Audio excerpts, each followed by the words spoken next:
What is up, everybody? It's Dr. Vibe here, host and producer of the award-winning Dr. Vibe Show, the home of Epic Conversations, and I'm the host of Epic Conversations 2020 Best Podcast News Award winner, 2018 Innovation Award winner, and yes, welcome to 2024. Welcome to 2024. We is here, right now. And if you haven't checked this out before, this is Primetime Saturdays with Aisha and LaLa at our new time, Saturday evenings at 7 p.m. Eastern time. So a little bit, the only thing that's changed is the time. Everything else, and wow, what? Hey, welcome to the Fly Nubian Queen family, because I already see there's already a whole pile of people that have piled in. So, as always, I'd like to say you're blessed, highly favored, a magnet for miracles, solution for someone's problem. My name is Dr. Vibe. I'm based here in Toronto. I'm a two-time Canadian Ethnic Media Association Award winner. And I also co-host and co-produce the only online show in the world for dads and fathers, that's sponsored by Dove Men Plus Care. And in 2023, 2022, and 2021, reached out directly and indirectly to over 100,000 dads and fathers around the world. And you know what? I did win an award. This is one of the awards I won. Just want to prove it, people. I just want to make sure. I like to not only talk the talk, walk the walk, etc., etc. So want to say welcome to everyone who's watching live on the replay. This is going to be good. This is going to be good. So let's bring up the real stars of our epic conversations. Aisha K. Staggers and LaLa Key. What's going on, ladies? Happy New Year! Yeah, we is here, right now. Welcome, everybody. What's been going on? Happy New Year to both of you. What's been going on? Oh, I have so much rest. I had so much rest and so much fun. And it was nice to just breathe for a minute and to just take some time to be grateful about things that are around me. I think sometimes we get so heavy that we forget to be grateful for the things that we have in our lives. And so I really took the time to do that. Nice. What was one highlight from your holiday? Just spending it with family, I think. My sister had been sick over the holiday, so she got better like right before. So we all just kind of camped out at my mom's house, Christmas Eve, and then New Year's Eve, which we do every year at my mom's. Just everybody just kind of spends the night there because nobody goes out, and you don't want to drink and drive, and so we all just cook dinner, have appetizers, and we did a 80s film fest. So what was one of the films? We watched The Last Dragon. Oh, wow. Oh, yeah, and Moving with Richard Pryor. Oh, I love that. Wow. We had announcements of 2 new babies in our family. So 2 of my nieces are expecting, and that is a beautiful thing. Is that the one that got married recently? One of them? Yes. Nice. She said they wanted to wait. Well, they didn't wait. Sometimes it just happens that way, right? Yeah. Okay. All right. Next subject, please. Thank you. Let's before we go any further, always please subscribe to the Dr. Vibe Show on YouTube and hit the notification button. Also follow the Dr. Vibe Show on Facebook, Instagram, and LinkedIn. Also, join the Primetime Saturdays with Aisha and LaLa. I got to change it to Saturday, not Saturday. Saturday Discord group. Please email me at dr.vibe at the drvibeshow.com. Also, make sure you check out the Primetime Saturday store. Got lots of products going on there. And also, if you wanted to advertise your product, business, or service on any of the platforms that I host, please feel free to do that. Email me again, dr.vibe at the drvibeshow.com. And there's another more announcements. Hit the Patreon channel. So, Aisha, you are the driver. Tell what people get when they join the Patreon channel. Well, now that it's set up and we've posted some videos, LaLa and I do a 10 and 10 every week where we post the 10 minutes of the 10 topics that we talk about on our Discord. But on Patreon, you get to see the full discussion. It's usually about an hour and 15 minutes. So that's extra content from us every week. And we have some, we get to cover the things that we don't get to cover on Saturday, and some other stories that we're watching, things that are interesting that we've heard about that people might not know about. Putting up some polls. I'm going to put up some special merchandise just for the Patreon soon. And we're going to start adding some blogs and all kinds of things. And you can also get access to all the articles that LaLa and I do, you source for our 10 and 10, so people can go and read those things for themselves. So it's really a way to just stay engaged all week long. And until the next show. Excellent. So Fitness IQ Cam says hola. Yes, KSF. I almost forgot KSF EYL RWFQ. I almost forgot that for a second. Happy New Year to you also. And you know what? Your ears must have been ringing, JJ Mars. I had mentioned your name before we went live, and here you are. And because I know you, and thank you for taking time out of your positive productive schedule. You jump in during the morning vibe at times, and I appreciate that. So thank you so much. And yeah, so any visions for 2024 that either one of you have? Well, I didn't set out making resolutions this year. I only made one, and it wasn't like any kind of self-improvement. I just decided that I'm going to spend this year re-listening to Stevie Wonder's full catalog from start to finish. Whoa, come on. Because there are things that songs you've known all along when you were a kid. There's better context when you're older. Yes. And you listen to it, and it triggers memories. And then also too, there are certain things you hear differently. So I decided I was going to go back and do that for the year. It's interesting. And whenever I do that with an album that I haven't listened to a long time, I always hear new things, especially if I'm listening to it on headphones. I go, wow, I didn't know that. Didn't know that. But Stevie Wonder, wow. Did you ever see him live? Either one of you? No, I have not. Never seen him live. But I've heard about it. He's performed at the casinos here, and they always show the clips on the news and stuff. And so the concert always looks really good. My parents did go see him in the 80s.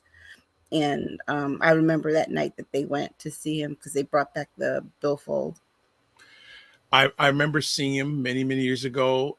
And the first thing I said after I came out was genius. That's all I said. That's what I said. Genius. I just went, wow, wow, wow, wow, wow. So also in, and a bunch of people here. JJ Mars, Stevie is a classic act. And you know what's interesting? He is still alive. All these other people, he outlived Prince. Oh, yeah. He outlived Michael Jackson. He's outlived all these individuals. Well, I got something else for you to consider. I don't think people don't ever consider this because he's always been around, it feels like.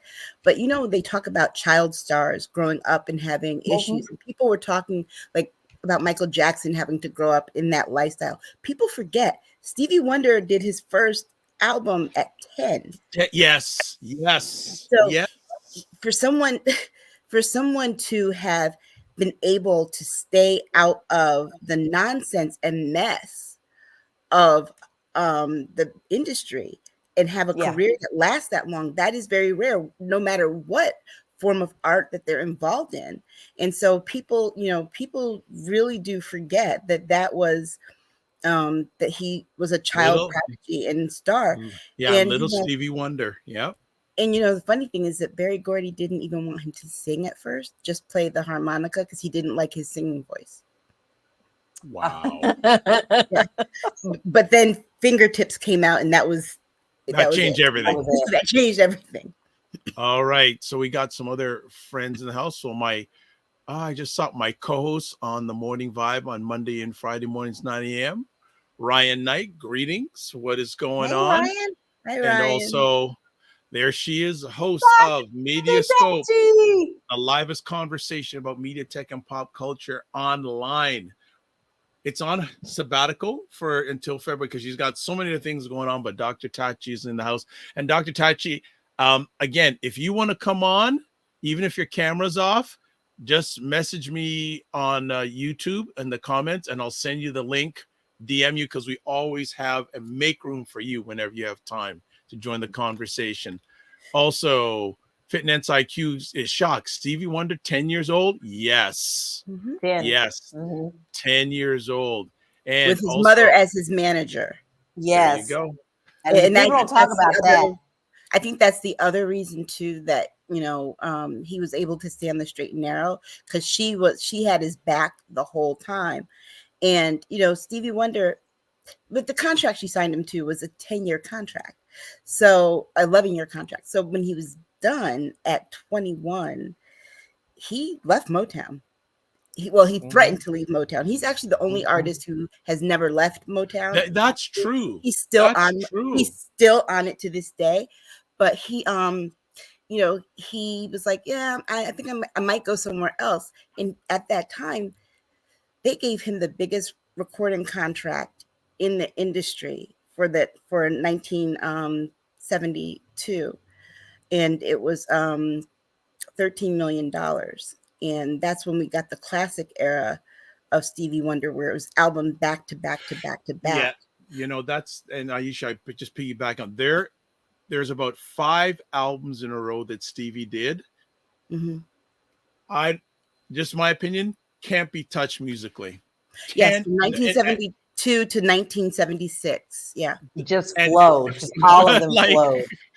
Like next level. Like, yeah, I can't. They wanted him to slow down, but you know they were just coming out of him like that. So they wanted him to slow down. And he got a Grammy every year for them. The only time he didn't get a Grammy was the year that he didn't produce an album. And so, you know, it's one of those things where you have to recognize, you know, greatness when it's here and not when it's gone. And also too, it means a lot when you have to go back and look at who your favorites are.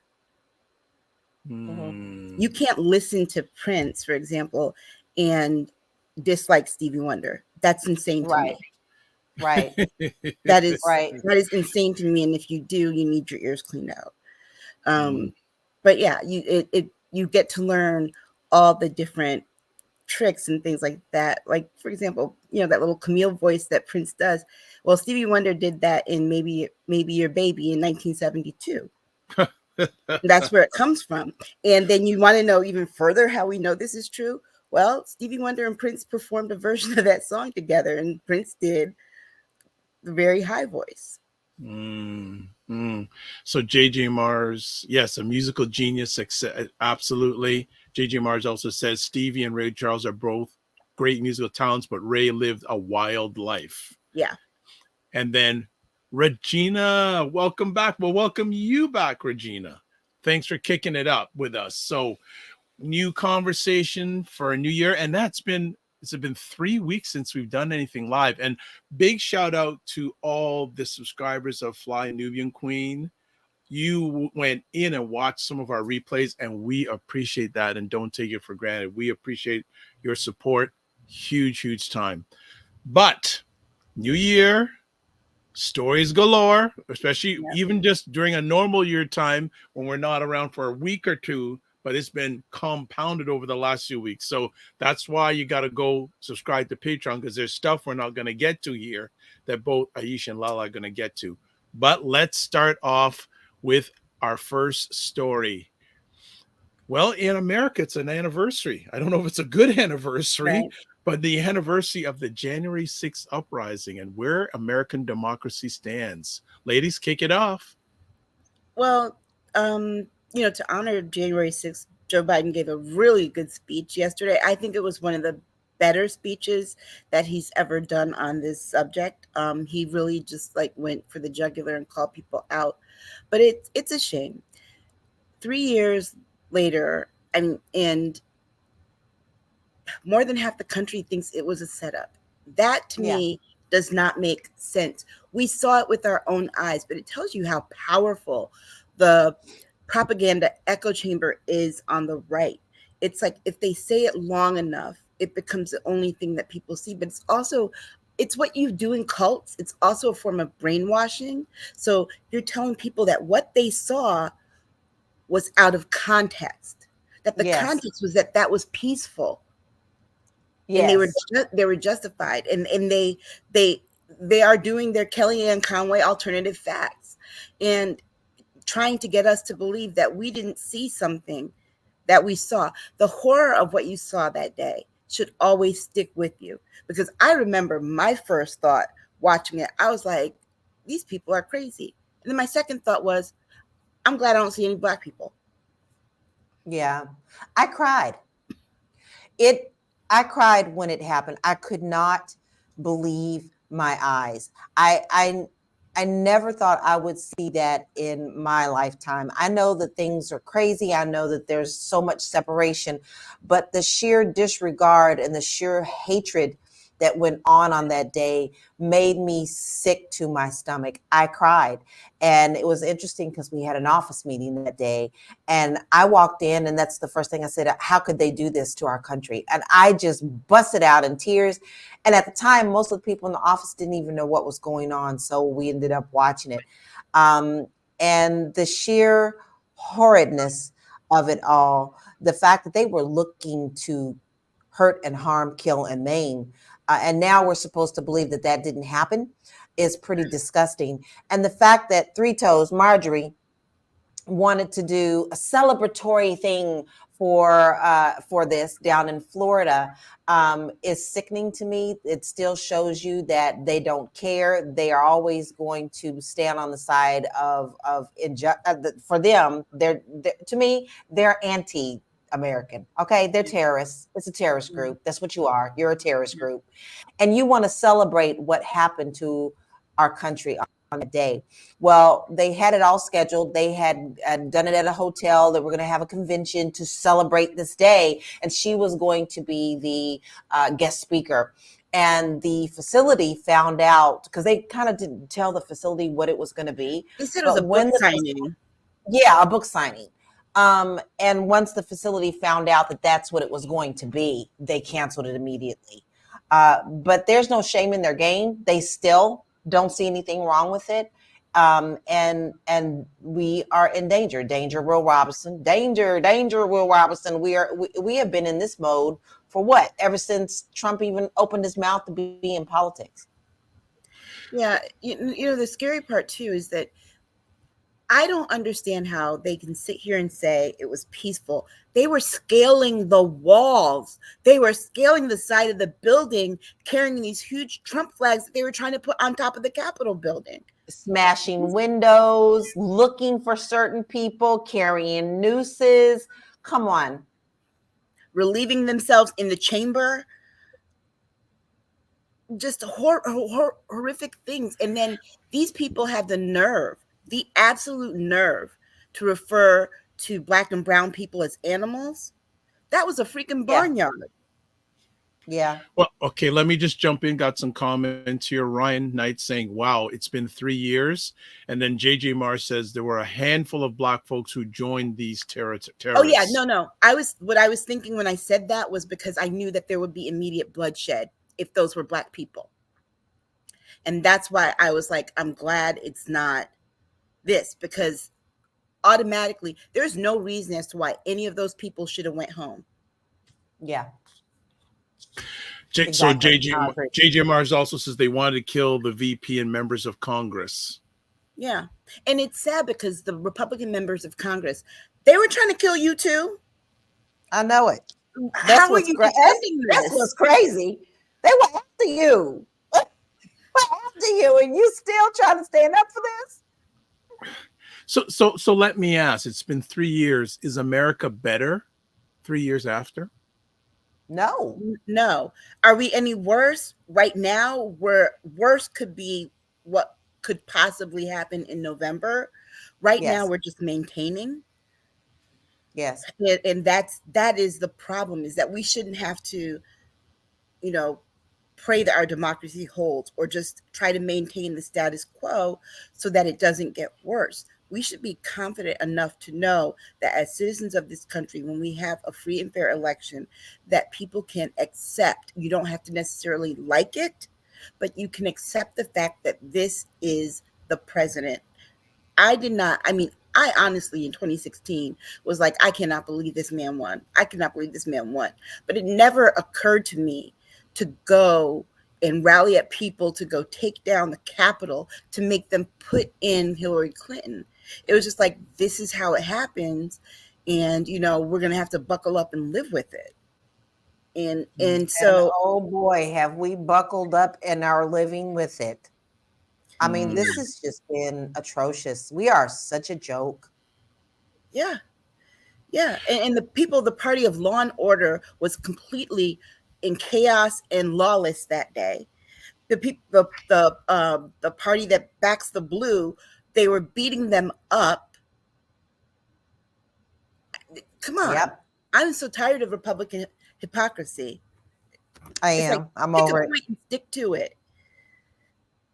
They're just like I said, they're imploding. They're imploding themselves. I mean, that it's amazing to sit back and watch them fight like crabs in a bucket. Nobody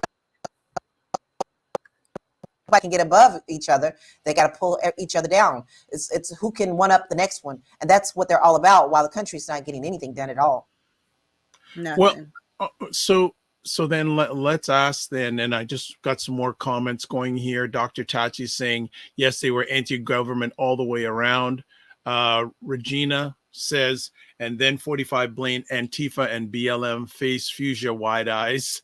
And you can't have it both ways. It can't be the FBI and Black Lives Matter and Antifa, but then the people who are arrested are hostages. You can't have it both ways. Which was it? So you're upset that those people, come on, and it tells you how little they know about how we operate on the left, because Antifa is not a party. Antifa is not a movement. It's just people who stand against fascism. It's a principle, it's an idea.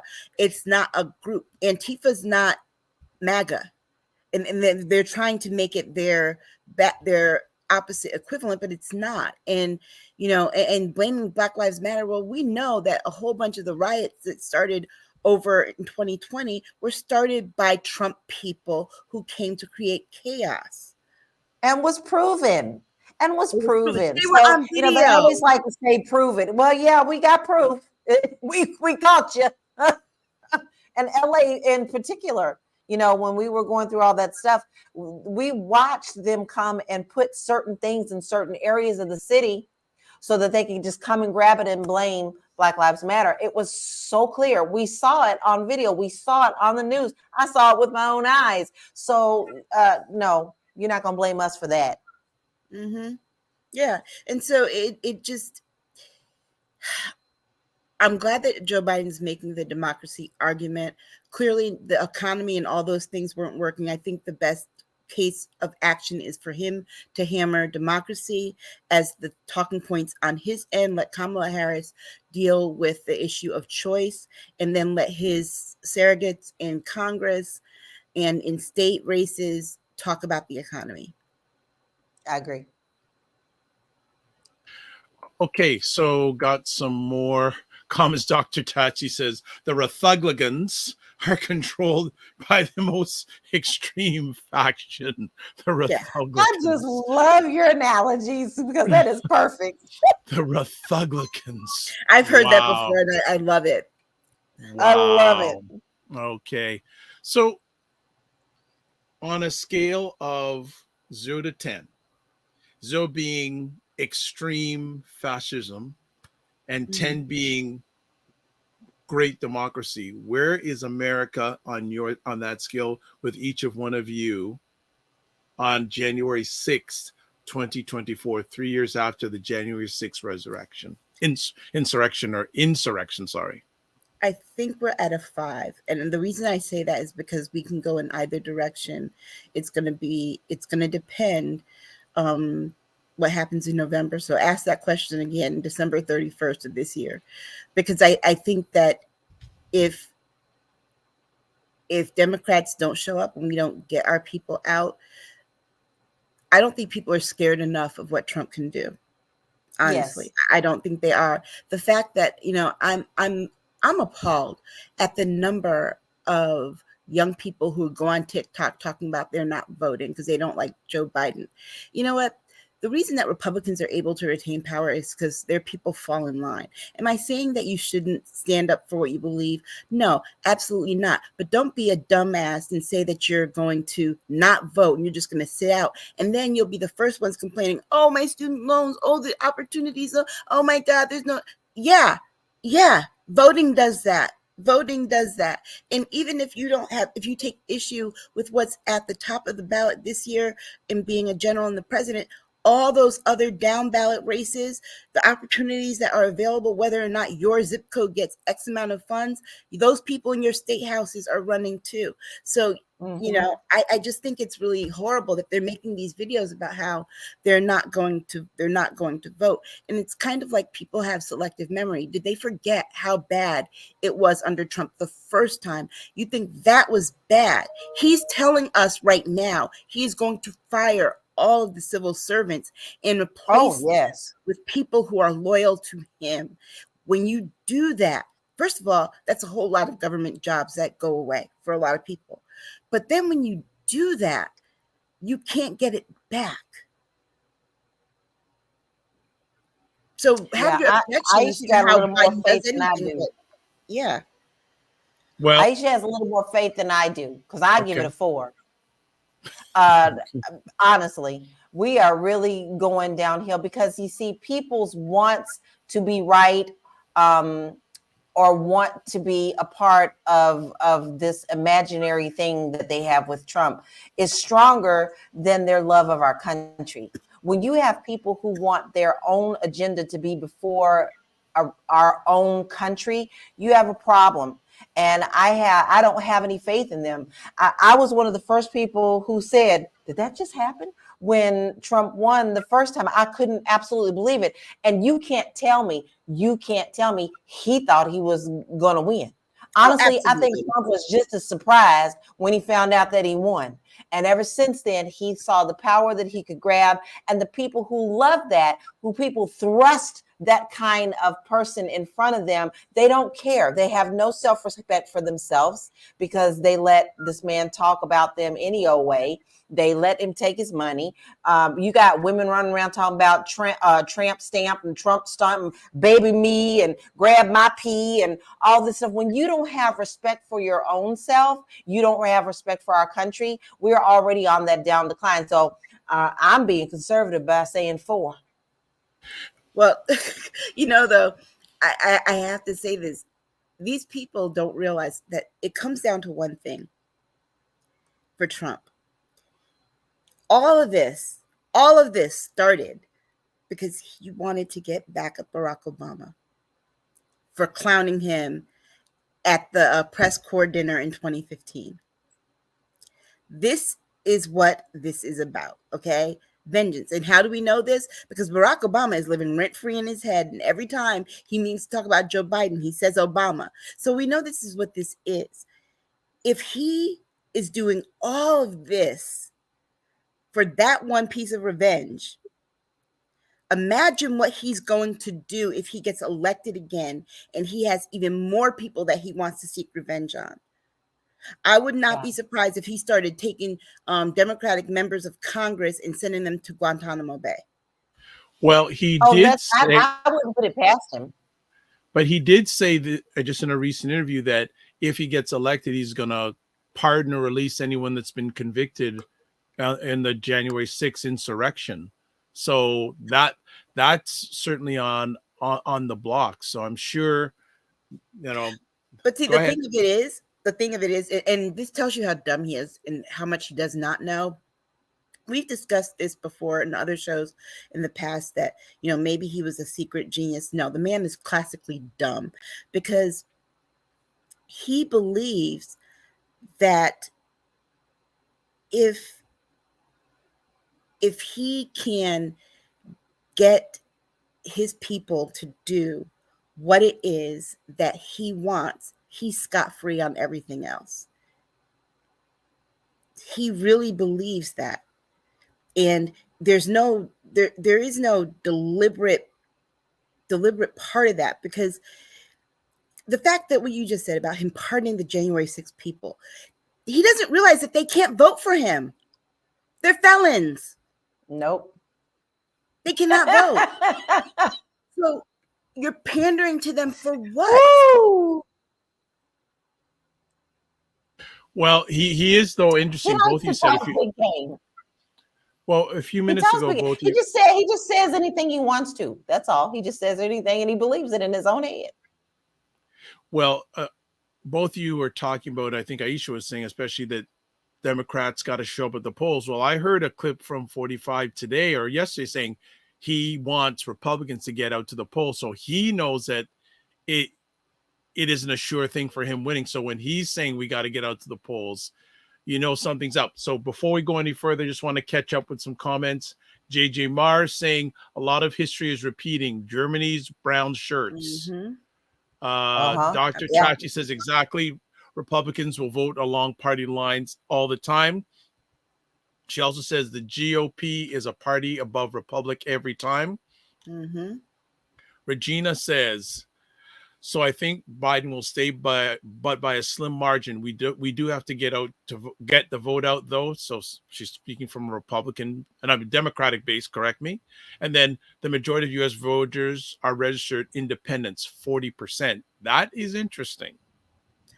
Honestly, I don't think that's true. And the reason I say that is because whenever they report those stats, you got to remember they're asking only a certain amount of people based on who is registered to vote in a primary. So you have to register with a party in order to vote in certain primaries. But remember, a lot of people skip primary elections because they just can't get the time off or whatever. But that is, I think that when they take that information just from the people who registered as a certain party person, that's how they come up with those numbers. But the other problem is we've got a lot of states that you don't have to be registered to any party to vote in a primary. Okay. Like I think Maine is one of those states where people can vote in Democrats can vote in the Republican primary. You don't have to be a Republican to do that. Okay. I missed one or two comments from the Cesar Remy, who is with me many a Sunday on Black Canada Talking at 5 p.m. Eastern Time, another conversation I host, says love and support. Great topic, sister and brother. And Cesar, if you ever want to jump in on one of the Saturday night conversations, would love to have you on. So that invite is out right there. Let's see. We also have here, I got to catch it. Lots of comments going on. Oh, Regina also said earlier on, I do not trust polls. Though the Republican voters are 23.83% of registered U.S. voters, and 1/3 believe Biden's presidency is illegitimate. So that means about 10% of independents are 45 supporters. And what else? And I don't trust people who always say that they're independent. 9 times out of 10, when you probe them about their beliefs on things, they lean conservative. They fall on one side, yeah. And new person we haven't seen before, IPV ADDT says, understanding that felons, they only want a pardon or to get out of prison. Remember, freedom is priceless. But they still wouldn't be able to vote for him. That's because they'd still be in prison at the time of the election. And so they wouldn't get out until after. But remember, voting is how you vote and everything. That's a state issue. So your state determines whether or not you can get back on the rolls and how. He can't control that. Okay. Regina says also all polls done by landline. Only 25% of us use landlines. Now, have an interesting comment here from Paul. Paul says, name one pale racist crime bill 45 placed into law through Congress. Name one. I'm waiting. Well, Paul, if you know so much, why don't you do it? Okay. Don't come here and play. We're not with the game. We're waiting for your answer too. All right. So January 6th, we're moving in now into an election year, and we'll see. IPV ADT says, saying that to say many folks, especially Hollywood folks, take up for him, like his stance, or will look to try and vote for him as they don't want to face time. Okay. And then Paul responded back to it. She says, I don't have to. Then why we don't either. Exactly. Why are you here? This is our show. We could talk about what we're going to talk about. Roll on. All right. So let's move on to our next conversation piece. And what conversation has been the fire? Sorry. Dude is still talking. Okay. So, we knew he was voting for Trump. That's okay. It's okay. Okay, no, that doesn't hurt my feelings. Me either. Okay. So, just continuing on. Cesar says, thanks. Noted. Biden won by 7 million votes in 2020. 4 years later, demographic issues of new voters tend to favor the left Democrat, but social issues, be they about abortion or wokeness, immigration, can split as mobilized people to vote. Yeah, but I think the challenge with this particular election is that last election there was just one thing that people were concerned about, and that was preserving the democracy and making sure Donald Trump didn't get in. Now there's that, but then there are also all these other issues that are part of the dominoes falling that were left by Trump. And so these issues like choice and like immigration and all of these things are going to be they're going to have an impact on how people vote. The thing about Democrats is that unlike Republicans, we're not single issue voters. Right. Okay. All right. Well, as I was saying, what conversation has blown up online over the last week? So unless if you're not online, you may not have heard about, but if you have heard online, Shannon Sharpe's interview of Katt Williams. Now, family, last I checked just recently, it has over 15 million views on YouTube. So what do either one of you ladies have to say about this, any aspect of this interview? One thing I will say, it's interesting. We can get 15 million views of something like this, but when we talk about Black economics, it's a struggle to get 2 or 3 million. I'm not saying, I'm just saying. Well, okay.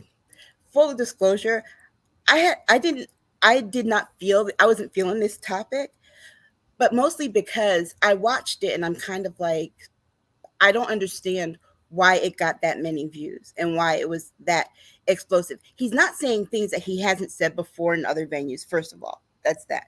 He's calling people out, but then there was some hypocrisy there with how he talked about Ricky Smiley, but then said he put in his contract that he has to degrade Ricky Smiley, right? So that there was that. But then I was kind of like, Hollywood is what it is with Black people. Yeah. Anyway,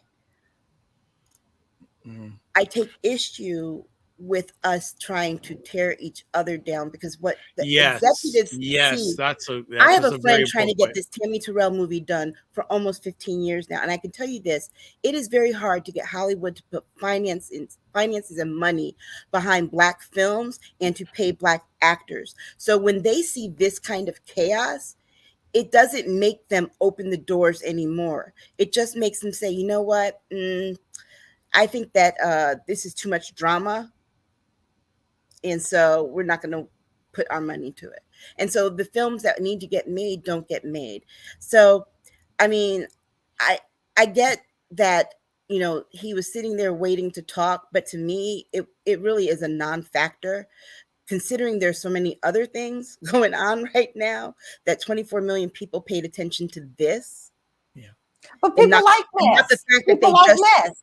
Right. And not the fact that the Supreme Court just took away another piece of women's reproductive rights. It's ridiculous.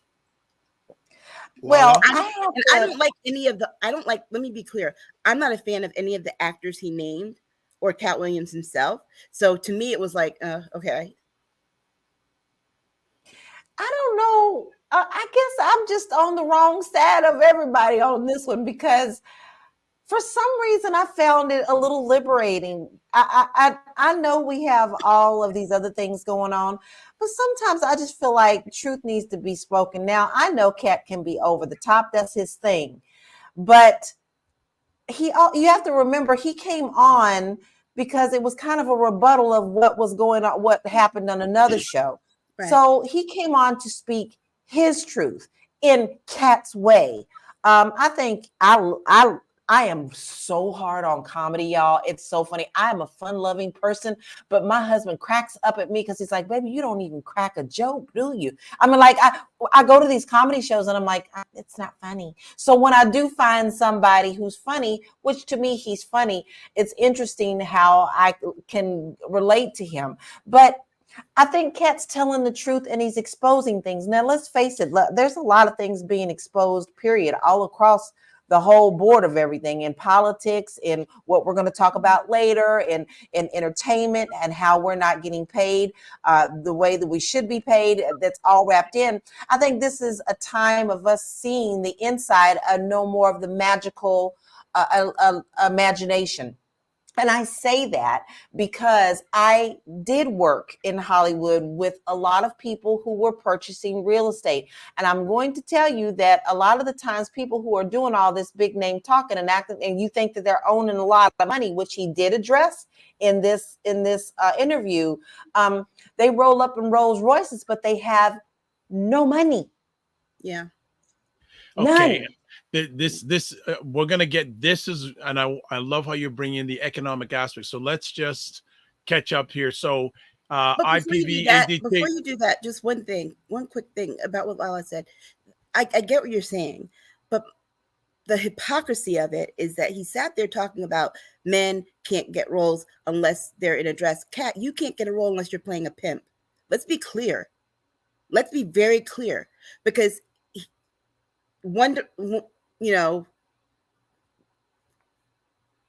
that's all. Okay. So just to catch up, IPVADT says now it's 24 million views. And he also says, because it was all in one sitting down and you can tell Katt was waiting to speak his truth. Ryan says, agreed. He has been saying this for a long time. It makes you wonder why lies need to be told. Regina says, thank you, Aisha. We had to deal with the Chris Rock, Will Smith debacle. So what is Katt hoping to achieve? People addicted to messy.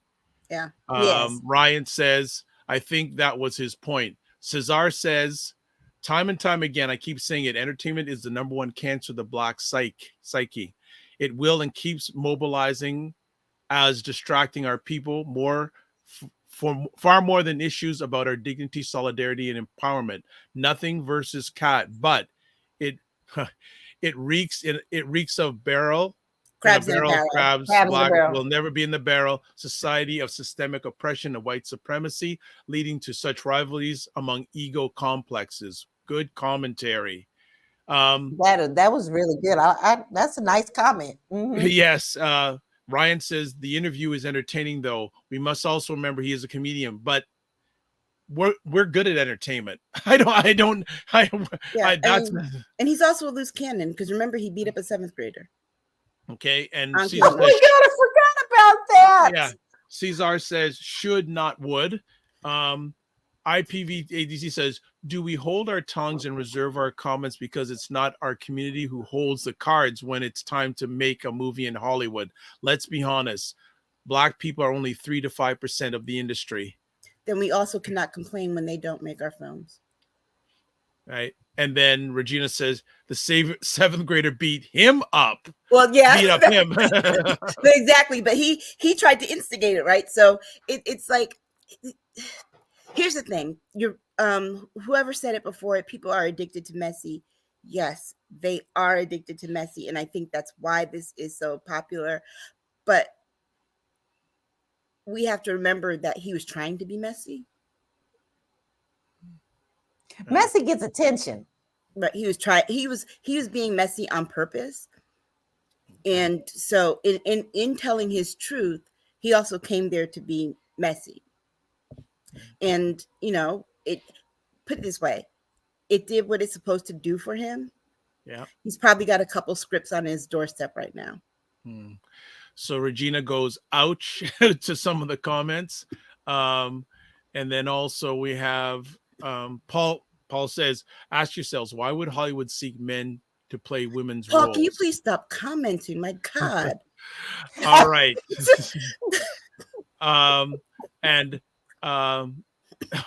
So Fitness IQ says, but did the seventh grader deserve it? LOL. Look, Regina says, I love Ludacris, and those who played the game are much richer than Katt. I mean, that's with everything, that's with everything. Even when you look at the music business, if Taylor Swift wasn't playing the game, she wouldn't be where she is. So there is something that people do sacrifice when they play the game. Talent is also always the first thing that you sacrifice. But like when you made the point about Kevin Hart, I agree. I don't like Kevin Hart. I don't think Kevin Hart is funny. No, I've never thought Kevin Hart was funny. I just think he's short. I don't think he's funny at all. Ooh, ouch. I told you I'm hard on comedians. So for somebody to make me really laugh like that, they have to be really good. So I just, Kevin Hart has never been that for me. But let's give him a little bit of credit, okay? Because listen, I always like to try to take a positive with a negative or whatever. There were some people that Katt did call out for doing good in the community. Mm-hmm. And we don't want to forget that he also did call them out. They're not going to get that attention because people want to focus on the negative. But he did call out some people he feels are doing good and bringing other people in. And there have also been some other comedians that have come out that Katt has brought along with him and have brought receipts that said, he put extra money in my hand when he didn't have to. So not everybody is going to agree with what he said, but I also do want to make sure that you point out that he did have some good things to say about certain people, which I do like as well. Well, I appreciate the fact that he uplifted Mark Curry and told what Mark Curry had been doing behind the scenes that people wouldn't notice. And I didn't think of it until he said it, that yes, hey, the Steve Harvey Show was hanging with Mr. Cooper of the 2000s. And, yes, it was. And also what he said about Bernie Mac, because I don't think comedians now talk about Bernie Mac the way that they should and put respect on his name. So I did appreciate those things, but I believe that there was, he did have a point in being there, not just to rebut, but I mean, the way that he explained himself, you could tell he's a very strategic dude when it comes to his career. So to say that he didn't plan to go out there with barrels, blazing is impractical. I think that he knew what he was going to do. But the other side of it too is that he was ready for the blowback if there was any. Oh yeah. Now that's one thing. Katt will take blowback. He will. He does stand on that. He does not, he doesn't wince and he doesn't mince. That's what I say. No wincing and no mincing. Katt's just who he is. Okay. All right. Let's see if there are any more comments about this conversation. Okay. IPV8DDT says, old story that come out with something else. How many times should he be harmed? Fitness IQ goes, cognac makes you so brave. Okay. I wouldn't know dark liquor, right? That dark liquor is what? Truth serum? Yeah. Regina says, when Prince stopped playing the game, he lost money too. Yeah. IPVT says it right. And let's remember, Katt Gas pulled up many and has supported in the background without folks knowing anything. Shout out to Jen Myers. What is up? And then IPV ADDT says, Katt stands on business, true king of comedy. Yeah. But I hope that, he mentioned the thing about range. I hope that he gets other offers so we could see his range. Yes. Because y'all, he has financed his own stuff. Like, Katt has financed a lot of his own stuff. So. But, I want to revert back to that comment Cesar made about the crabs in the barrel. This is great example of that. Because Yeah, all the people mentioned that Katt, they're all competing against each other. And the funny thing is, it's an industry that people like us don't control. So they're just, those who have control over it are just looking and say, hey, this is great. This is going to make us more money than the people that it really is impacting. Right. Yes. And that's one of the reasons why I do want to see him do something other than play a pimp in a movie, or be the comedic relief. Because remember, Jamie Foxx started out as a stand-up comedian. Yes. And now he does nothing but either action or drama. And good ones. His last ones have been so good. Yeah, and these are things that back in the 90s when he was on In Living Color, we never would have thought that he would have that kind of range. But it took getting an opportunity. And so I really, really hope that Katt Williams gets those opportunities, because I think that he has more to offer than what we've seen. Than what we see. And I hope that those opportunities open up for him. Okay, so IPV says Katt stands on business, true king of comedy. Also says, and truly that's probably the best thing to finance your own stuff, as no one has control over you. Yeah. Okay. We have here, but some comedians are just stuck in one role. AK says, always hating on the black man. Okay, and also says, it must be our own women hating on us. I don't agree 100% on that one, bro. Yeah, I'm guessing this is his first time watching our show. I think so. And then stick around though, because then you'll get to know. Don't worry, the next topic's going to say something different for you. And then Fitness IQ Cam says, sadly, Tiffany Haddish is one of them. Yeah, I don't think she's funny either, and I think that he read her right. I'm sorry, I believe he read her right. Yeah. And then IPV AD says, AK, move up. Okay, so what we're going to do, we're going to take a short little break because we're going to be on for a bit, family. So we need to take a little break so they can refuel their engines. And we're going to be back in about 90 seconds after a little break. So hold tight on Primetime Saturdays with Aisha and LaLa, January 6th, 2024 edition, now live at 7 p.m. Eastern Time on Saturdays, 4 p.m. Pacific. We'll be right back. And that's what I feel like. You feel like you're the Harriet Tubman of the mind. I am. I feel like I'm I'm one of the Harriet Tubmans of intelligent black people. Like, I want to liberate y'all from like being left behind and ignored and oblivion. Now, really, the rappers get all the attention. You know, seriously, does anybody else feel this way? Like ignorant black people, they'll be all up, getting all the headlines on the Shade Room. Overly sexualized black folks. Like the twerkers and the just people that, don't always represent the best of us, the diversity, like people like Dr. Vibe. Like, everybody should know about people like Dr. Vibe. Dr. Vibe he's trying to do good work for black people. Dr. Vibe from Toronto. Good to see you, my brother. Dr. Vibe. Everybody follow Dr. Vibe. He has a great show. He's very good at what he does, and I have a lot of respect for him. Okay, so let me hop into this. What's up, Dr. Vibe? How you doing? Everybody, if you see Dr. Vibe in the chat, everybody go follow the Dr. Vibe show. Dr. Vibe is a real smart brother and a good human being. I like the guy a lot, and he's very intelligent. And I think everyone should pay attention to what he's got going on. We got to shine the spotlight on the intelligent black people out here that are really doing the good work. Don't just pay attention to the rappers and the celebrities. A lot of these people are losers. Your true winners are your people in your community that are really having your back. Helping us to have stronger families and a stronger community. So Dr. Vibe is in that category. So you might see the Dr. Vibe show in this chat. If you see him, please go follow him. Okay. All right. So anyway. All right. Thanks, Dr. Boyce. Dr. Alicia, we're back on Primetime Saturday on January 6, 2024. Thank you, everyone who's checking us live on the replay. It's appreciated, not taken for granted. And LaLa, she goes, LaLa, what you drinking, LOL? Coffee. And you know what? I'm not going to be able to sleep tonight, but I just wanted coffee. Okay. Girl, I'm only drinking coffee tonight. Okay. So this is a whole other conversation topic, but it continues on in all the realm of Black individuals not having control. for a lot of people. The shortest tenure of a president of Harvard.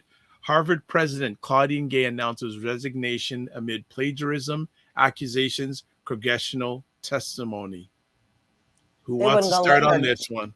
They wouldn't go let her do it. They wouldn't go let this happen. Okay, as someone who worked in higher ed, this was very disappointing. My sister also works in higher ed, and the number of Black professors, period, male or female, is small across the country. The number of Black female professors is even smaller. The number of Black women who are college presidents, even smaller than that. And so for this to be the first Black president, first Black female president of Harvard, of an Ivy League on the East Coast, Yale hasn't even had that. And Yale's in my hometown, which is a predominantly Black city. This was deliberate. Now we know it is deliberate, because all the stories are coming out is that the guy who started this really was about trying to abolish DEI from the hiring practices at these elite universities. But even more, when you go down to it, I didn't like the hearing itself, because one, they only invited 3 women to sit and answer questions, when Cornell had definitive instances of hate crimes towards Jewish students on that campus. But that college president wasn't there. And they're asking the questions. Now, I'm going to say this. Elise Stefanik knew what she was doing, and she asked the question in such a way that it would trip them up. And here's what I mean. Her question was, is it your school's policy if someone does this, says this and this and this? What is your school's policy? And that would create conflict for certain people, because it's kind of like, well, the policy is this. I don't necessarily agree with it, but the policy says this. And when you start, and you're in any kind of administration in higher education, when people ask you about the policies, there are certain things that you can and cannot say legally. I promise you, their legal department told her what she could and could not say, and how deep she could go into things. And when it comes to the policies, well, the policies aren't that explicit. So it's not against the policy. She did say it would be on a case-by-case basis, but that's the policy. You can't blame her for the policy that was set before she even got there and didn't need to be revamped until this incident happened. So, I think it's sad, because Elise Stefanik also didn't give her a chance to answer the question. No. She was just like, no, just yes or no. When she tried to give context, no, is that a yes or a no? Well, you didn't ask a yes or no question, ma'am. You asked a question that needs context, that needs explaining, and that also allows me to say, now that I see this as a problem, we need to go back and revamp this policy. Now, me personally, I don't feel this way.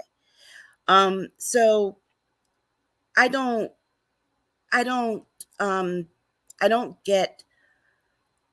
get why she resigned, because sometimes it's just not worth it. But Stinky Stefanik and the rest of them got what they wanted. They wanted this Black woman out of the presidency of Harvard, because guess what? There's some mediocre white man somewhere who thinks that job is his. I can't come after that comment. That was absolutely perfect.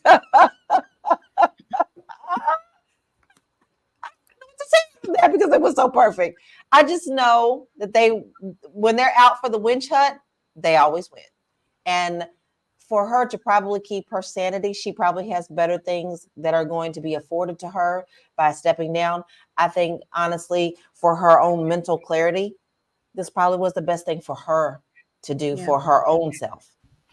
Well, they also tried to question her research and say that she plagiarized. The person that said that said it was a big lie. And let me be very clear. When you go to apply for a job at any institution for higher learning, they check everything. Yeah. If you're going to be in any kind of administration, because I've gone through that. They go through everything. And it's easy. Let me tell you something. It's easy to see if her work was plagiarized. All you got to do is copy and paste one sentence and put it in Google. How do I know this? Because when I was a professor, I did that with my students' papers all the time, to the point that I had a student who plagiarized one of my own papers and handed it to me. So no, she wasn't the brightest light, but it turns out that one of the people who led that charge about the plagiarism, his wife plagiarized her research and that came out. So it's kind of like, oh, you assume that because you all do it and get away with it, that we do it too? No. Understand, this Black woman had to work twice as hard, sacrifice 10 times as much just to get to that point. And I don't like the fact, what I don't like is that they are really stoking discord between Jewish people and Black people on this issue. And I beg the question, because I've seen some people, not all, some people are very upset about the racism that's coming out, but I'm struggling with the people who are out here on some of these social media platforms trying to solve anti-Semitism by using racism. Yeah. And we've seen that everywhere right now, across the board. I think for Ms. Gay, if I was in her shoes, I'd just leave Harvard, period. Well, she's done. She left for good. It was the UPenn professor who resigned as she resigned as president, but is still professor of tenure. I don't think that Claudine is staying. No. Well, you think so? She's gone to your knowledge. She's just gone good. She's left. I think she's gone. Yes, gone. Wow. So Regina is saying here, Stefanik was playing very disingenuous questions. It was like a cross-examination, ignoring subtleties of policy. Yeah. Well, look. Okay, she took that play right out of what's going on up in Washington, because that's exactly what they're doing in Washington. The exact same thing, same format. Oh yeah, and it's what they're doing. It's what they're doing with their whole impeachment inquiry into Joe Biden too. They wanted to ask. Think about it. These are the same people who wanted to ask Hunter Biden similar questions, where they would have asked questions that required context and said yes or no. And he was no fool. He said, we have to do it in front of people. We need witnesses. So they have a plan. Their plan, they want to, I don't understand how they think getting rid of DEI is going to change the demographics of this country. It is not. Already, the majority of children 18 and under in this country are minorities. They are people of color. This ship has long left the station. And so to think that you can erase, you can't go back in time. We don't have a time machine. You can't unbirth all of these people. And realizing this, they realize that their party is shrinking. It's getting smaller and smaller and smaller. And so they have to resort to these tactics. They lean on everything. And I'm going to tell you something. The Republican Party motto for almost 2 decades right now is the following: come for the tax breaks, stay for the racism. Period. That's a good one. So before we go on to our next conversation topic, two conversation piece I want to ask both of you. What does this say for the environment in universities in the United States? Well, I mean, it's falling in line exactly with what they want us to do. I mean, if you want to think about it, they want to erase all of our history. That's where they start. Okay. then that goes up to the next ladder of erasing us completely. They don't want us to have anything. If they had their choice, we would be going back to the 1800s. So in their eyes, they're putting us back in our places.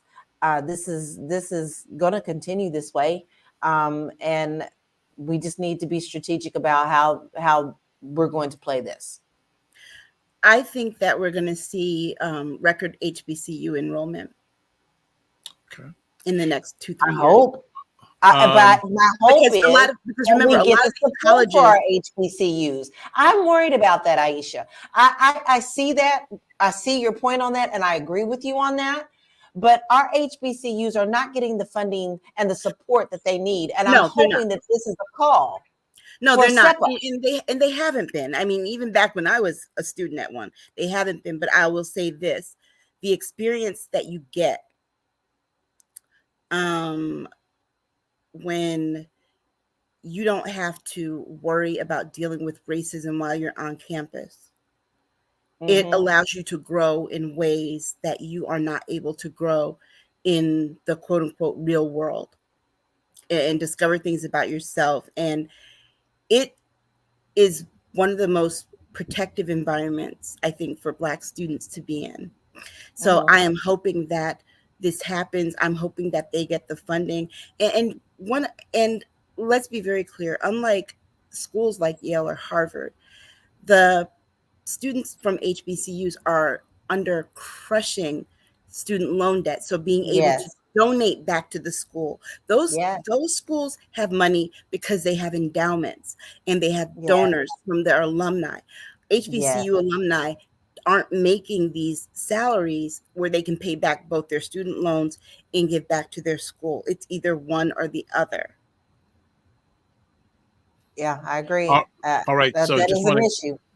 And all of a sudden, Paul is a fan. Now you're talking, Paul says. Paul, we told you to stick around. Regina says, this is the proverbial Custer's last stand. They know they're not going to get mowed down, not soon enough. Also, two more comments here. IPV ADDT, thank you for all your comments, all too. They don't want us creating legacies in or outside of our HBCUs. Already our HBCUs are underfunded.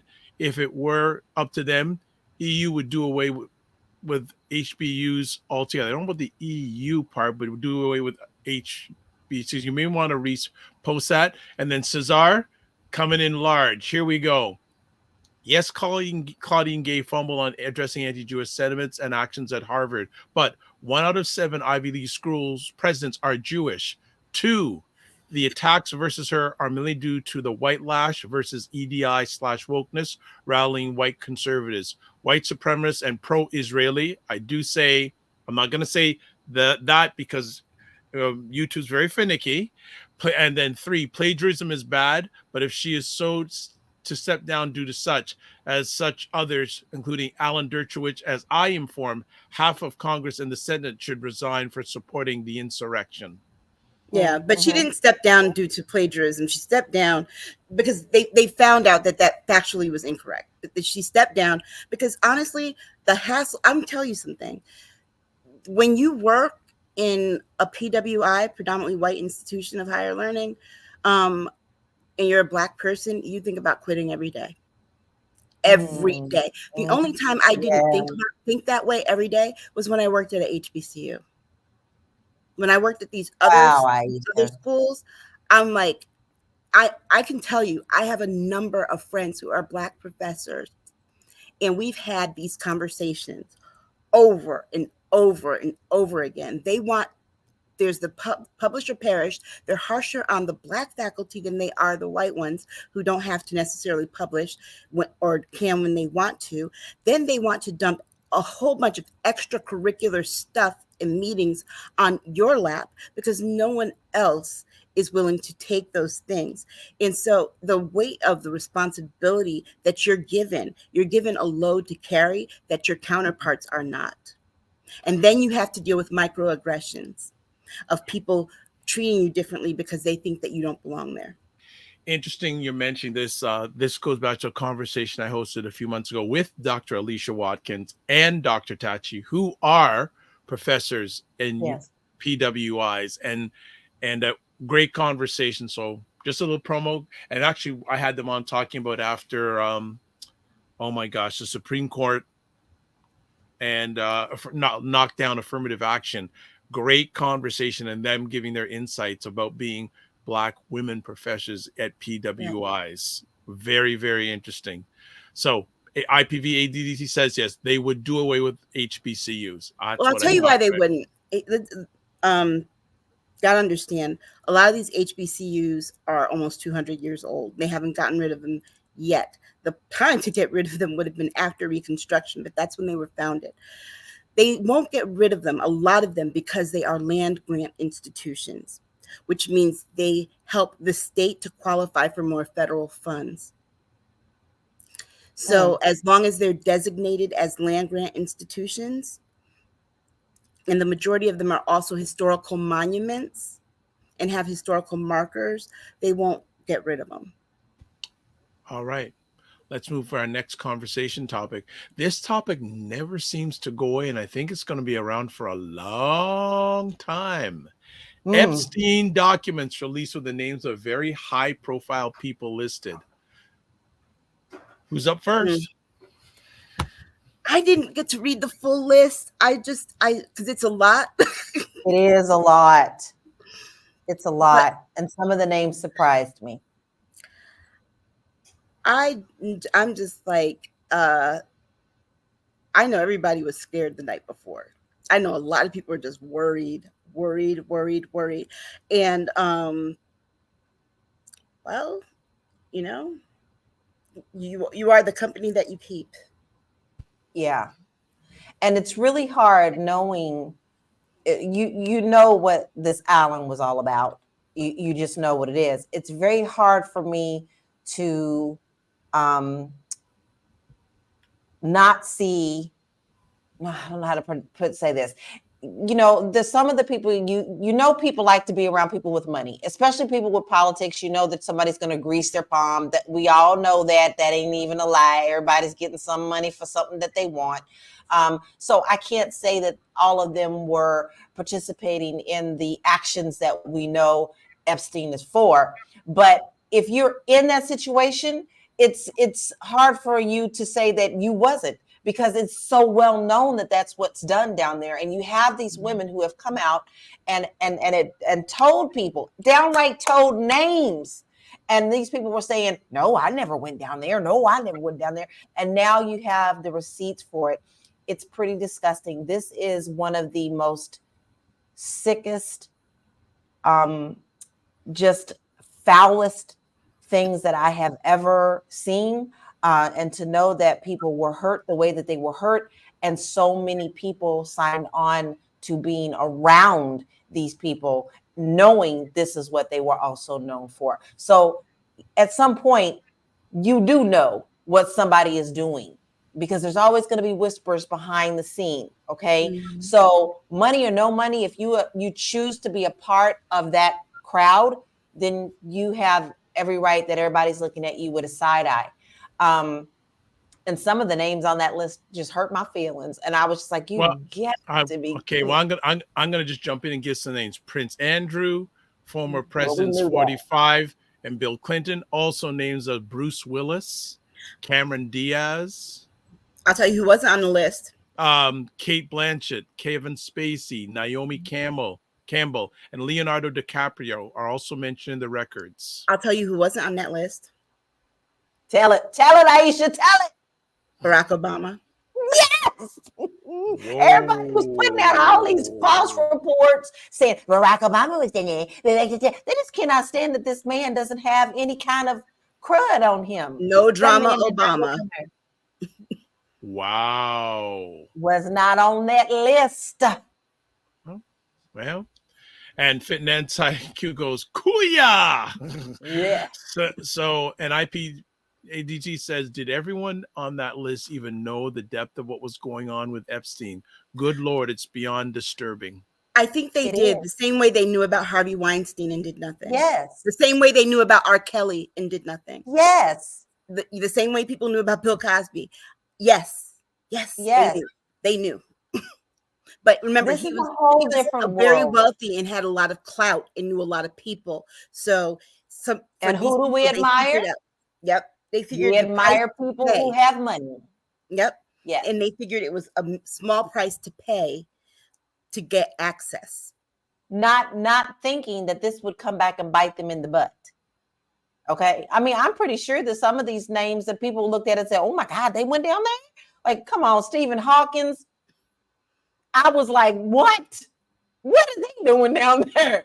So, I mean, it's just, y'all, it's just too much. It's too much for me. For one, it triggers me. But two, I think it needs to be talked about because there are a lot of things in the underworld that we are secretly told, but then people are like, oh, it's a conspiracy. We're watching a conspiracy talk, secrets of a conspiracy actually turn into truth with this Epstein thing. And so you have to also think what is sickening is this chick, Giselle, she's getting away with it because she got a deal. She got a deal. This lady doesn't need a deal. Okay, she doesn't need a deal. She's just as corrupt because she was his partner in crime doing the same thing. But she got a deal and brokered a deal because she agreed to turn over evidence. Now, I don't think when you're that corrupt and you've done that type of business and that kind of dirt, you get any kind of deal. No, sir. And no, ma'am. I agree. Okay. Totally.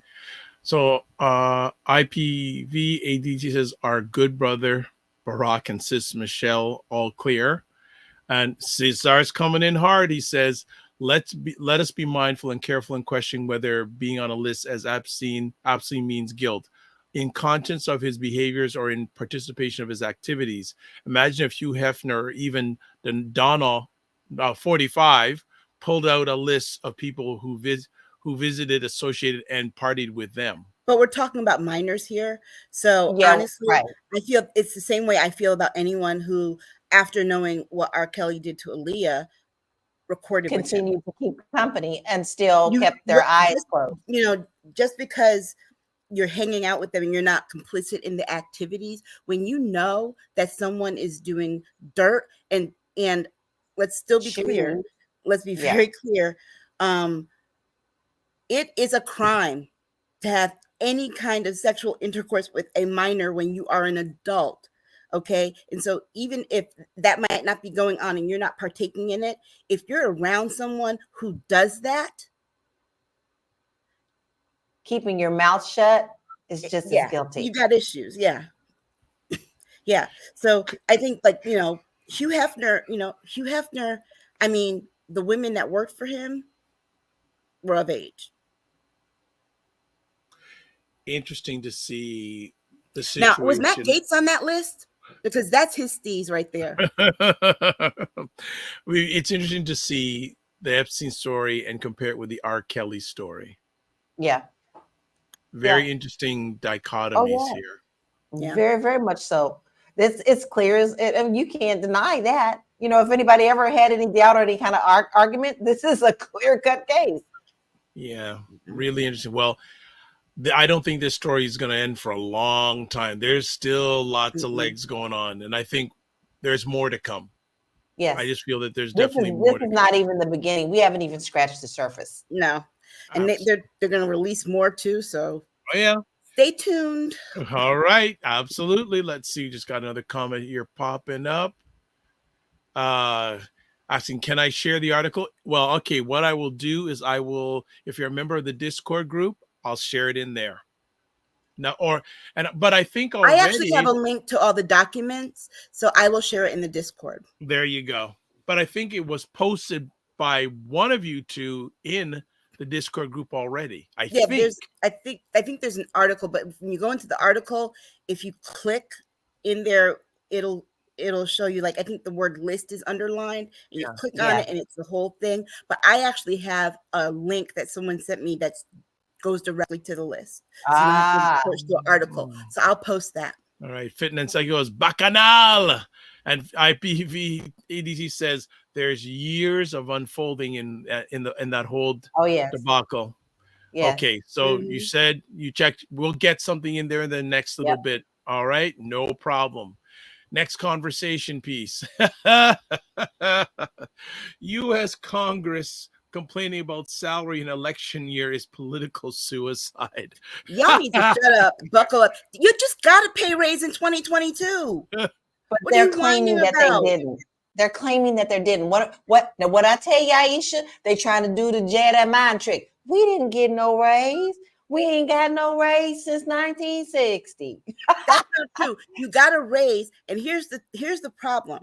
The reason why it's not being reflected in your check is because your salary went up. So more is going to come out to the federal government. Yeah. Now you know what the rest of us Americans feel like. Paycheck to paycheck and struggle on those things. No. And one of the major complaints was, well, we have to keep 2 households. You signed on for this job. You knew that when you did it. Now, I will be fair, Aisha, some of the people are saying this on both sides, Democrat and Republican.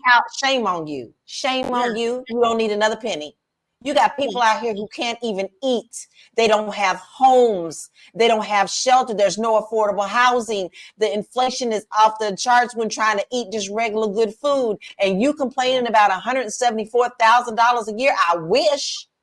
It's $176,000. Plus they've got all kinds of fringe benefits and money that they get for postage, for travel, for this, for that. So when you add it up, they're clearing a cool $500,000 in a year for all the money that goes to them. And if you cannot figure out how to live on $176,000, give it to somebody else who can, because I promise you, yes, living in DC is hard, but Silver Spring, Maryland is right there. Sure is. Alexandria is right there. Virginia. You don't have to live in DC. There are surrounding areas where you can get an apartment that's a lot less expensive. So let's be very clear. You're choosing to live down there. You're choosing to do that. And if you have a home, if you have a home at home that you're trying to upkeep, then maybe you need to start doing Airbnb with your house or something. There you go. But honestly, put some coupons.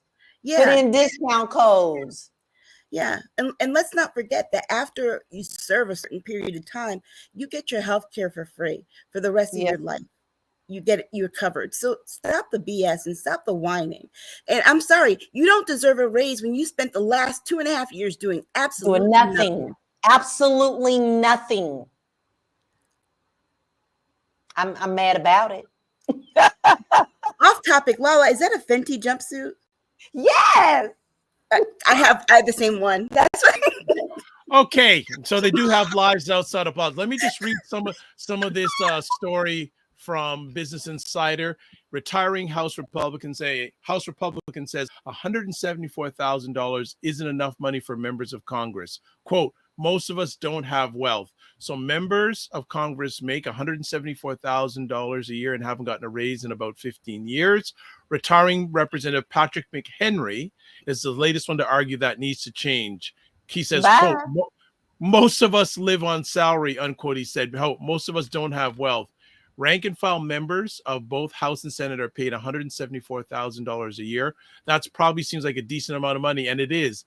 The median household income in 2022 was $74,580, according to the U.S. Census. And that's not the average. The median means that's just the midpoint from the lowest to the highest. You're talking about two people bringing in money. Now, the average scales down to about 50. So I'm going to continue to read this Business Insider article, and you may have some pushback on what's being said here, but consider that members of Congress generally have to maintain 2 residences, one in Washington and one in their home state, and they've not gotten a raise since 2009.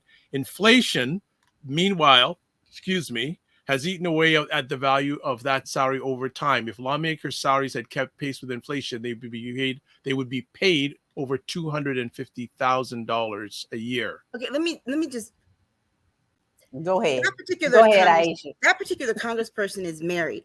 So what's your wife's salary being spent on?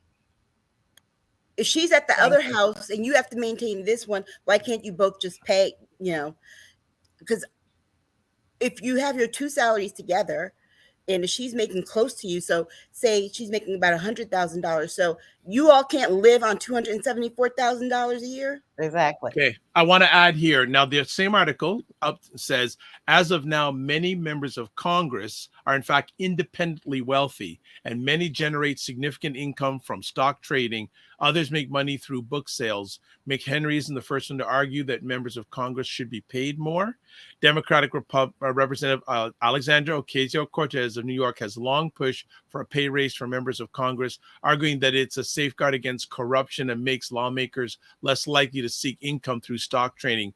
And Republican, one of the ladies' favorites, Marjorie Taylor Greene, Georgia, has complained that, quote, she's lost money since I've got here, unquote. Girl, you weren't making a whole lot of money before you got there. That's the reason why you took the job. You needed a salary because doing CrossFit videos wasn't working. So let me just finish reading this. But the idea of raising salaries for members of Congress remains unpopular with the American public. McHenry acknowledged that, telling the Dispatch that, quote, public view is that Congress is not getting much done, unquote. Indeed, by various metrics, this Congress has been one of the most unproductive in decades. Yes.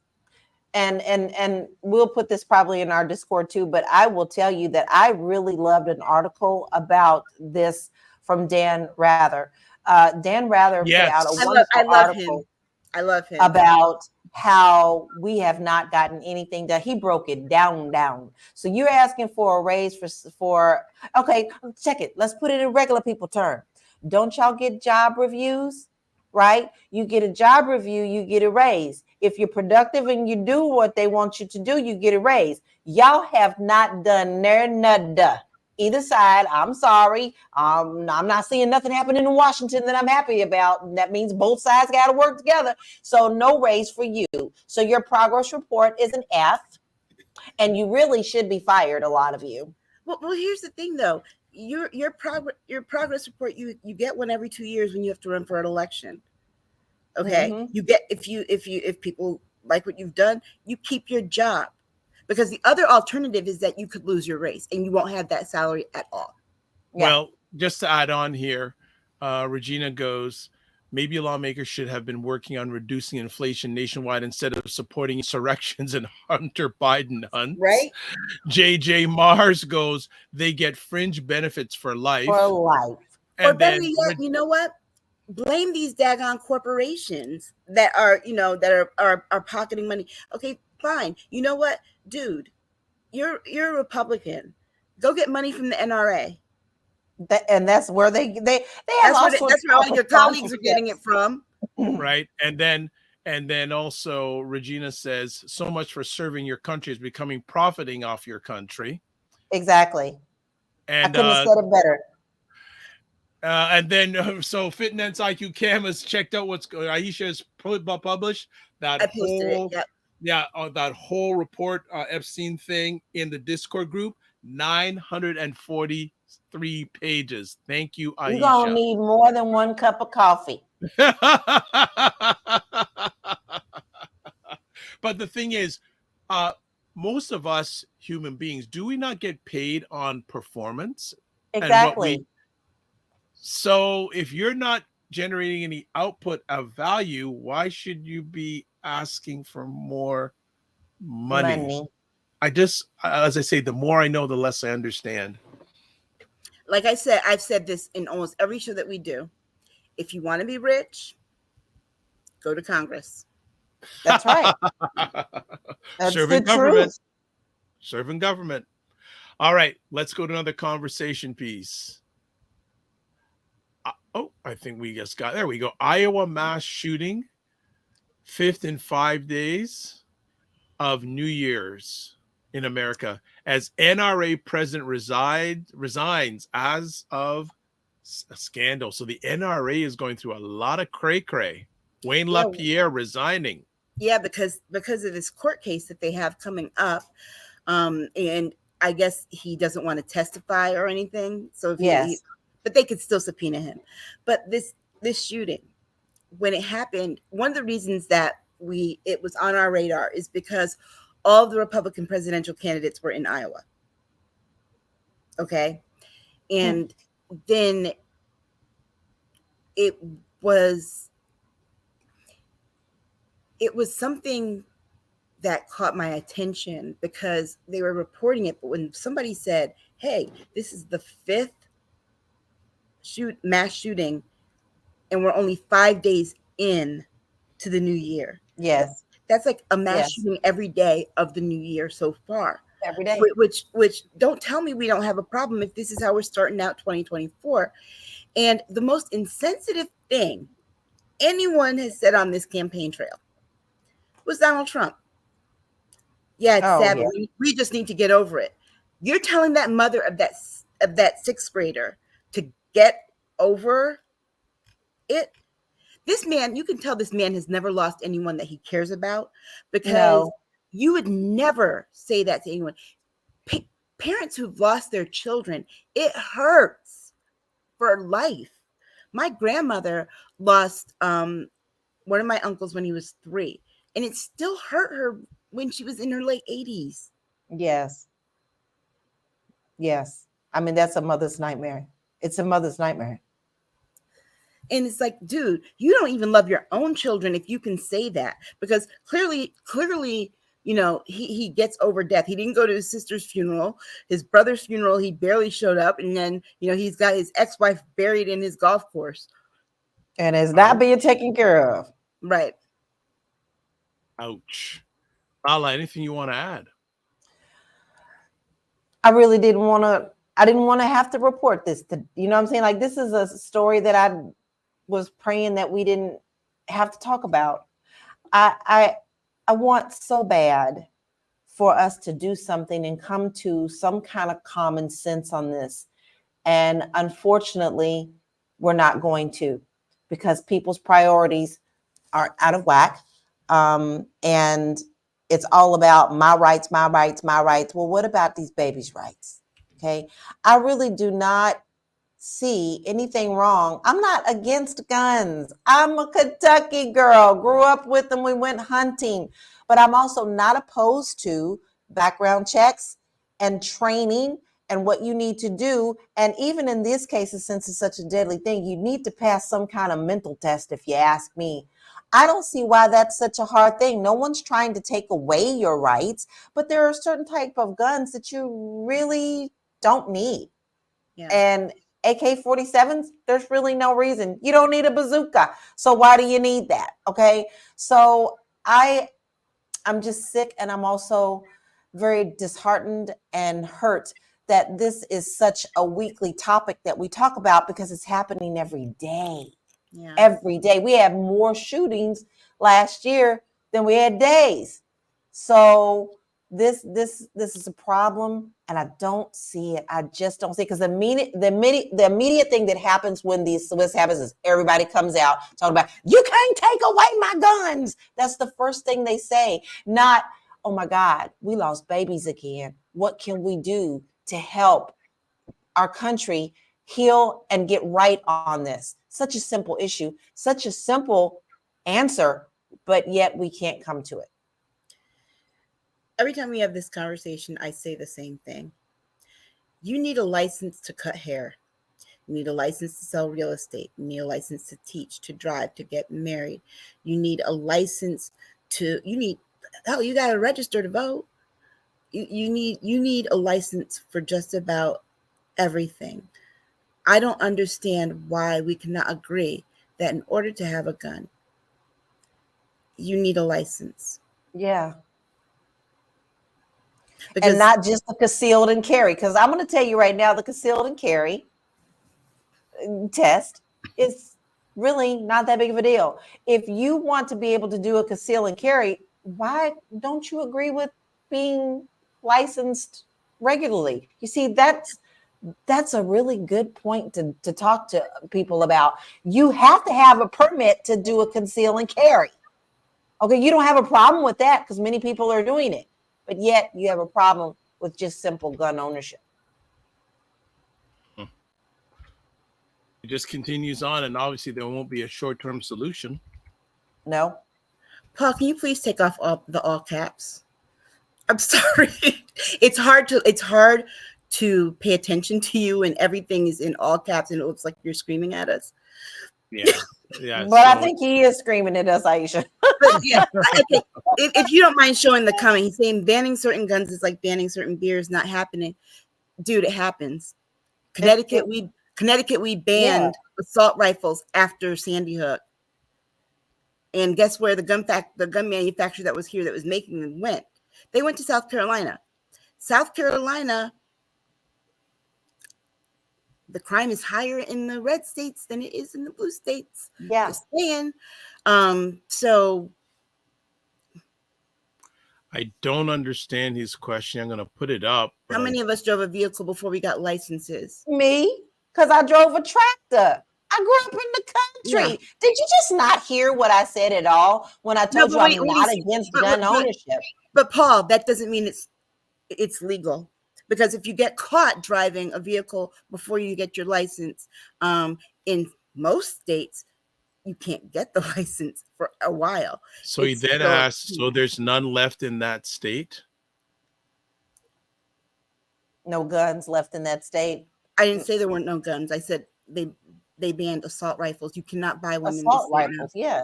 No, you can't buy one here. No. Okay. Let us move to our last conversation piece for our first episode of 2024. US FDA approves cure for sickle cell disease, the first treatment to use gene editing tool, CRISPR. I just think this is such great news. I did. Yes. I have a friend that I went to Fisk with, and she didn't tell us at first, so we learned after a while, but she was born with sickle cell. And one of the things that she told us was that they did not think that she was going to live to be 21. Yeah. Wow. And so we celebrated her 22nd birthday, and that's when she told us that.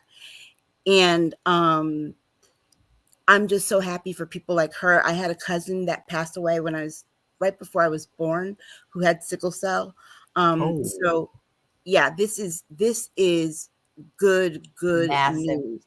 Good news. This gives people a new lease on life. And these are the stories that I love, because you finally feel like something in science is being used for good. Me personally, I also believe that they can do the same thing with cancer.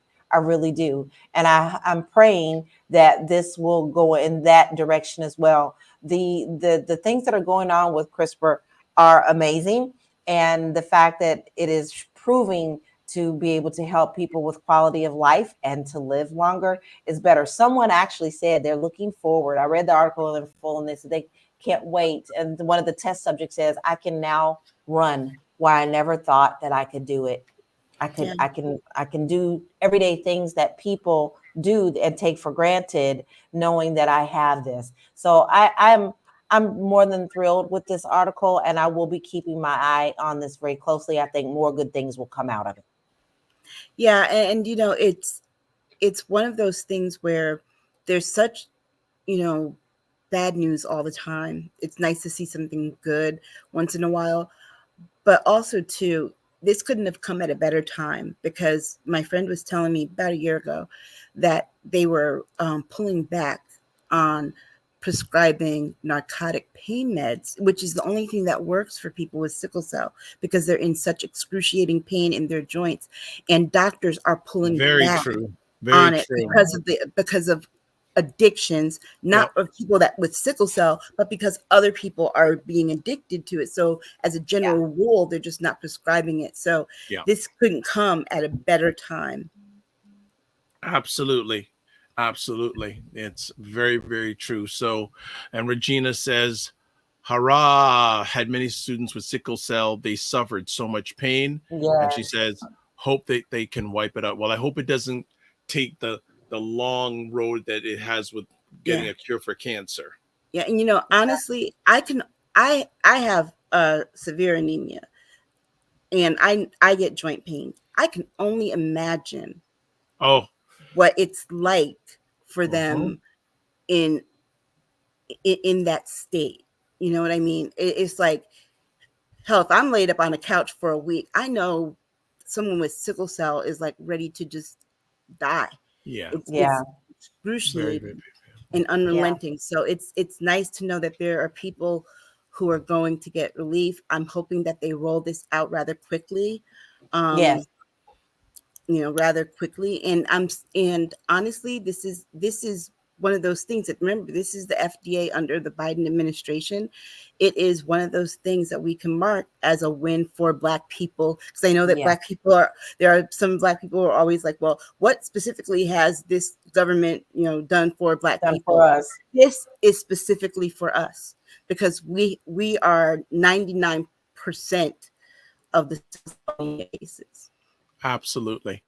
All right, that's our last conversation piece for the evening. I just want to come back to a comment that JJ Mars made earlier on, and we were talking about the Congress wanting more money, and they're not being really effective. And JJ Mars says you can throw the CBC, Congressional Black Caucus, into that group also. So there we go.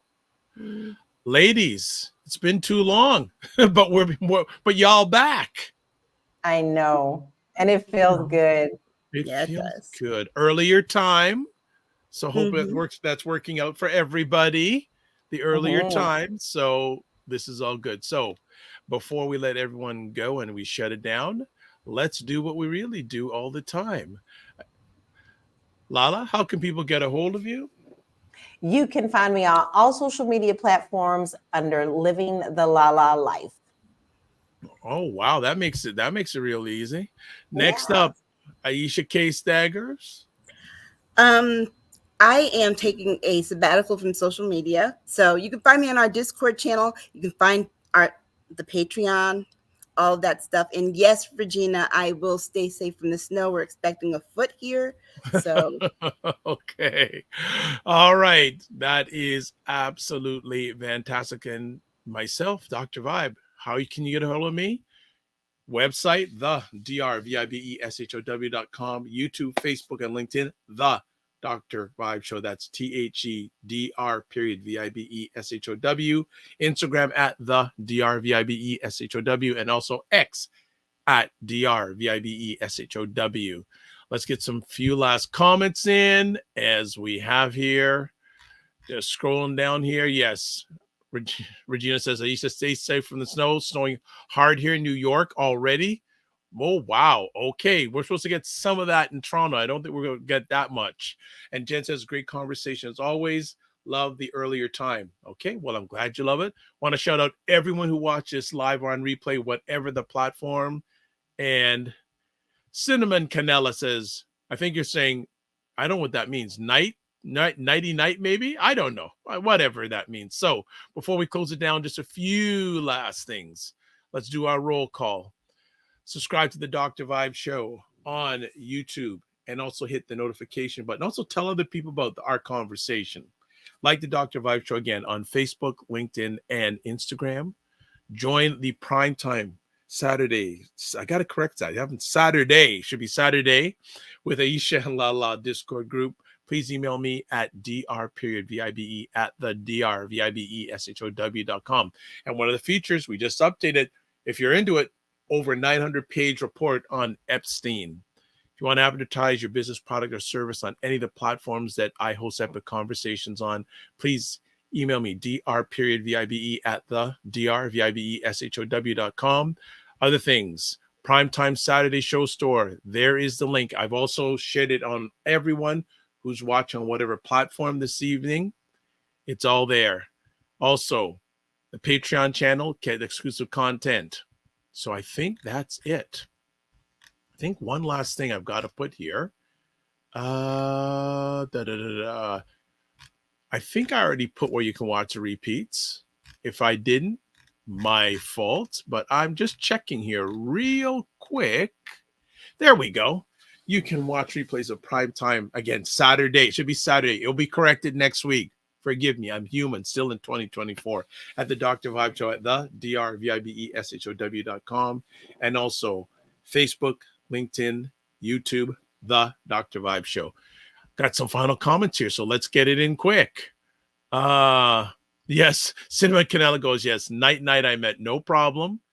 Fitness IQ Camp says, liking the new time, actually. Good. Tiffany D, glad I partnered the show live tonight. Good night. Catch the replay if you can. Regina says, yeah, 7 p.m. is better. And also, I'll definitely will have shorter shows to catch on too, because Fitness IQ Cam does shows at 5:30 before us. So she's going to do shorter shows so she can come be part of this. All right. That is it. We done. So as always, live your life as a dream. If you can dream it, you can make it. Sometimes you have to get smaller to get stronger.